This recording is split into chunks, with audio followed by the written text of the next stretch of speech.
Hi, Cancer. Excuse me, this is Sandy Couture, and I am here doing the astrological tarot reading for the sign of Cancer for the month of July 2020. July is, a little bit of a continuation and more of the same of a lot of the astrology that's been happening for us over the last few months. There's actually been quite a number of eclipses, and that will continue. There's going to be a full moon lunar eclipse on July 5th, and that is going to be on the Capricorn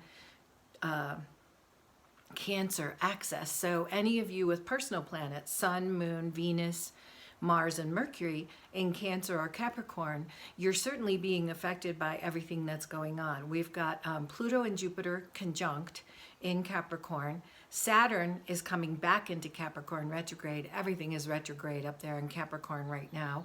Mars just entered Aries, so you're going to want to feel like you want to move forward and do things and be impetuous.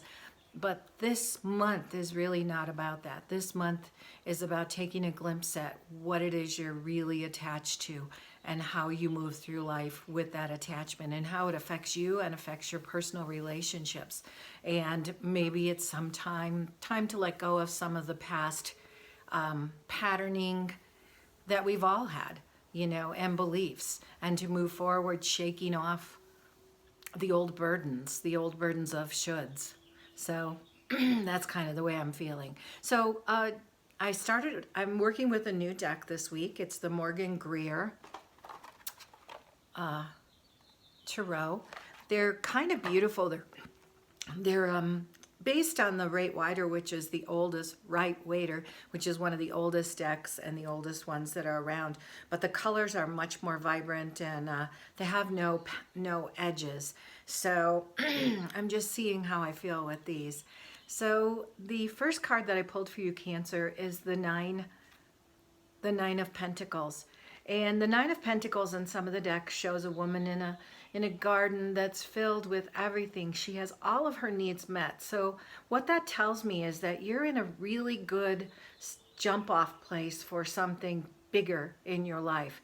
You really have a lot of security and a lot of support and a lot of inner confidence. So you're in a really good starting place to move forward with maybe a new project, a new relationship, a new job. The surprise or challenge card, I would consider it a challenge card. It's the Chariot. And the Chariot has, the black and the white horse, the yin and the yang. The man riding the chariot, he has two half moons above his shoulder, so he's in touch with the intuition. And he has a starburst in the middle of his breastplate. The Chariot is really about controlling chaos in our life, but there's also some other meanings. Like, it feels like you're really in a good place to start a new project.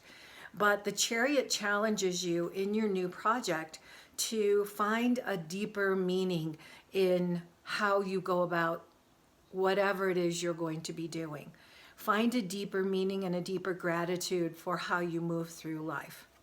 So it's a good time for you to start something new. And as you're going into that, explore new ways to feel honor or feel a connection to spirit in what you're doing. The process card is the Eight of Swords. Swords are all mental moving, and this woman is tied to stakes, bound, doesn't look very tight, but swords are around her. But really, the process is, don't create a mental cage for yourself. And by a mental cage, that means don't loop on negativity or loop back to the past. With, excuse me.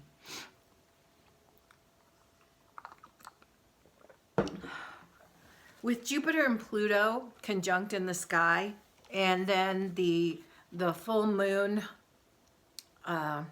lunar eclipse, we're going to have an opportunity to take a look at the past, but it is time to let go of things that no longer serve you. That's your challenge, and your process is, don't get caught up in the mental negative looping. And the outcome card is the Three of Hearts. Now, the Three of Hearts is endings and beginnings. It's, you know, if I were reading for a couple or a woman and she was in relationship and there was problems, I would say the relationship was probably going to end. But this heart is floating on a bed of blue or a background of blue, which is intuitive information. It also has a golden light around it, so it's not only intuitive, but it's coming from spirit. Information is coming from spirit. And sometimes it's hard to let go of the old ways because they feel familiar and secure, but they don't always serve us in the way that we need to grow our souls. So, to recap that for you, you're in a great place for new beginnings. You're very secure in who you are. Find honor in your methods and your process of how you move forward. Don't get yourself caught up in shoulda, woulda, coulda, or negative looping or negative insecurity.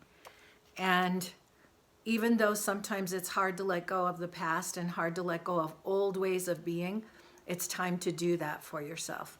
So hopefully that was helpful for all you Cancers out there. I wish you a wonderful July, and thank you for watching, and I will talk to you next month. Bye.